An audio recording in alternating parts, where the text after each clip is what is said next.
ಬಂಡೆ ಎಂಟ್ರಿ ಕೊಟ್ಟಿರುವಂಥದ್ದು. D K Shivakumar ಅವರು ಬಳ್ಳಾರಿಗೆ ಹೋಗಿ ರಾಜಶೇಖರ್ ಮನೆಗೆ ಹೋಗಿದ್ದಾರೆ. ಮೃತ ರಾಜಶೇಖರ್ನ ತಾಯಿ ಹಾಗೂ ಕುಟುಂಬಸ್ಥರಿಗೆ ಸಾಂತ್ವನ ಹೇಳಿದ್ದಾರೆ. ಇದಾದ ನಂತರ ಅವರ ಮಾತುಗಳು ಮತ್ತು ಅದಕ್ಕೆ ಈ ಕಡೆಯಿಂದ ಬಂದಿರುವಂತಹ ಕೌಂಟರ್ ಅನ್ನು ನಾವು ಗಮನಿಸಬಹುದು. ರೆಡ್ಡಿ ಬ್ರದರ್ಸ್ ಬಗ್ಗೆ ಇತಿಹಾಸವೇ ಹೇಳುತ್ತೆ ಅಂತ ಹೇಳಿ ಶಿವಕುಮಾರ್ ಅವರು ಬಳ್ಳಾರಿಯಲ್ಲಿ ಕುಳಿತು ಹೇಳಿದ್ದಾರೆ. ಘಟನೆ ಬಗ್ಗೆ ಡಿ ಕೆ ಶಿವಕುಮಾರ್ಗೆ ಮಾಹಿತಿಯ ಕೊರತೆ ಇದೆ ಅಂತ ಹೇಳಿ ರಾಮುಲು ಹಾಗೂ ರೆಡ್ಡಿ ಅವರು ಹೇಳ್ತಾ ಇದ್ದಾರೆ.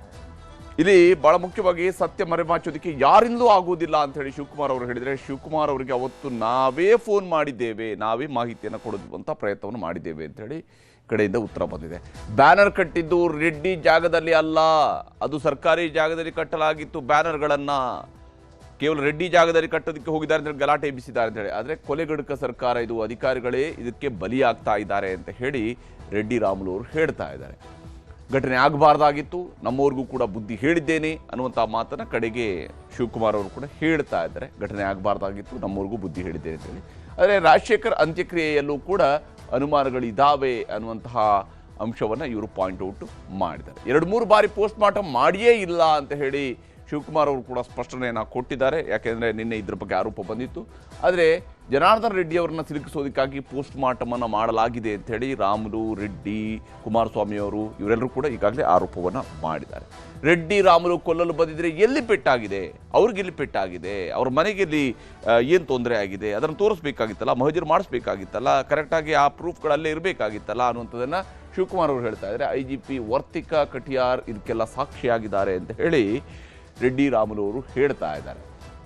ಹೀಗೆ ರೆಡ್ಡಿ ರಾಮುಲು ತಪ್ಪು ಮುಚ್ಚಿಕೊಳ್ಳೋದಕ್ಕಾಗಿ ಈಗ ಆರೋಪವನ್ನು ಮಾಡ್ತಾ ಇದ್ದಾರೆ ಅಂತ ಹೇಳಿ ಶಿವಕುಮಾರ್ ಅವರು ಆಕ್ರೋಶವನ್ನು ವ್ಯಕ್ತಪಡಿಸಿದರೆ, ಪ್ರಕರಣವನ್ನು ಮುಚ್ಚಿ ಹಾಕುವ ಹುನ್ನಾರ ಸರ್ಕಾರದಿಂದ ನಡೀತಾ ಇದೆ ಅಂತ ಹೇಳಿ ಶ್ರೀರಾಮುಲು ಹಾಗೂ ಜನಾರ್ದನ್ ರೆಡ್ಡಿ ಅವರು ಹೇಳ್ತಿದ್ದಾರೆ. ಭರತ್ ರೆಡ್ಡಿ ಮೇಲಿನ ದ್ವೇಷಕ್ಕಾಗಿ ರೆಡ್ಡಿ ರಾಮುಲು ಅವರು ಕುತಂತ್ರವನ್ನು ನಡೆಸಿದ್ದಾರೆ ಅಂತ ಹೇಳುವಂಥದ್ದು ಆರೋಪವಾಗಿದ್ದರೆ ಶಿವಕುಮಾರ್ ಅವರ ಕಡೆಯಿಂದ ಭರತ್ ರೆಡ್ಡಿಯನ್ನು ಅರೆಸ್ಟ್ ಮಾಡಲೇಬೇಕು ಅಂತ ಹೇಳಿ ಜನಾರ್ದನ್ ರೆಡ್ಡಿ ಹಾಗೂ ಶ್ರೀರಾಮುಲು ಅವರು ಒತ್ತಾಯಿಸ್ತಾ ಇದ್ದಾರೆ. ಇವರಿಬ್ಬರ ಮಾತುಗಳು ಹೀಗಿದ್ದಾವೆ ಅನ್ನೋದು ನಿಮ್ಗೆ ತೋರಿಸ್ತೀನಿ.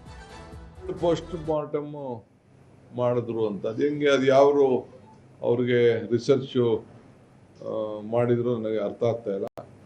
ನಾನು ಕೇಳಿದೆ, DHO ಕೇಳಿದೆ, ಒಂದೇ ಒಂದು ಅರ್ಜಿ ಕೊಟ್ಟಿದ್ದಾರೆ ಪೋಸ್ಟ್ ಮಾರ್ಟಮ್ ಮಾಡಿ ಅಂತ. 6 ಗಂಟೆಯಿಂದ 8 ಗಂಟೆ ಬೆಳಗಿನ ಜಾವ ಪೋಸ್ಟ್ ಮಾರ್ಟಮ್ ಮಾಡಿ ಏನೇನು ತೆಗಿಬೇಕು ಎಲ್ಲ ತೆಗೆದಿದ್ದಾರೆ. ಒಂದೇ ಪೋಸ್ಟ್ ಮಾರ್ಟಮ್ ಮಾಡಿ ಅದ್ರ ಬಗ್ಗೆ ರಿಪೋರ್ಟ್ ಕೊಟ್ಟಿದ್ದಾರೆ. ಯಾವ ಲೆಕ್ಕದಲ್ಲಿ 2 ಪೋಸ್ಟ್ ಮಾರ್ಟಮ್ ಮಾಡಿದ್ದಾರೆ ಅಂತ ಈ ರಾಜ್ಯಕ್ಕೆ ತಪ್ಪು ಸಂದೇಶ ಕೊಡ್ತಾ ಇದ್ದಾರೋ. ದಾರಿಯಲ್ಲಿ ಸತ್ತೋದ ನಂತರ ಇವತ್ತು ಅವರು ಏನು ಹೇಳಿದ್ರು, ಅವ್ರ ಪೋಸ್ಟ್ ಮಾರ್ಟಮ್ ಬಾಡಿಯಲ್ಲಿ ಏನು ಹಂಗೆ ತೊಗೊಂಡ್ಬರ್ಬೇಕಂತ ಪ್ರಯತ್ನ ಮಾಡಿದ್ರು. 2 ಬಾರಿ ಪೋಸ್ಟ್ ಮಾರ್ಟಮ್ ಮಾಡಿದ್ರು. ರಾಮುಲು ಅವ್ರು 2 ಬಾರಿ ಪೋಸ್ಟ್ ಮಾರ್ಟಮ್ ಮಾಡಿದಾರೆ ಅಂತ ಹೆಂಗೆ ಹೇಳ್ತಾರ, ಹಂಗಂತ ಹೇಳಿದ್ರು. ಇವತ್ತು 2 ಬಾರಿ ಪೋಸ್ಟ್ ಮಾರ್ಟಮ್ ಮಾಡಬೇಕಲ್ಲ, ಹಂಗೆ ಹೊತ್ಕೊಂಡ್ಬರ್ಬೇಕಂತ ಪ್ರಯತ್ನ ಮಾಡಿದ್ರು. ಯಾಕಂದ್ರೆ ಜನಾರ್ದನ್ ರೆಡ್ಡಿ ಅವ್ರ ಕೊಳ್ಳಕ್ಕೆ ಕಟ್ಟಬೇಕು, ಆ ಬುಲೆಟೇ ಇಲ್ಲಾರ್ದಂತ ಮಾಡಬೇಕನ್ನಂಥ ಕಾರಣದಿಂದ 2 ಬಾರಿ ಪೋಸ್ಟ್ ಮಾರ್ಟಮ್ ಮಾಡಿ ಇವತ್ತು ಮತ್ತೆ ಗುಂಡ ಐತಂದೇಳಿ ಅವರು ಮತ್ತೆ ಪ್ರೂವ್ ಮಾಡಿ ಆ ಪೋಸ್ಟ್ ಮಾರ್ಟಮ್ ಅನ್ನು ಕೂಡ ಕೊಂಡಂತ ಕೆಲಸ ಮಾಡಿದ್ದಾರೆ.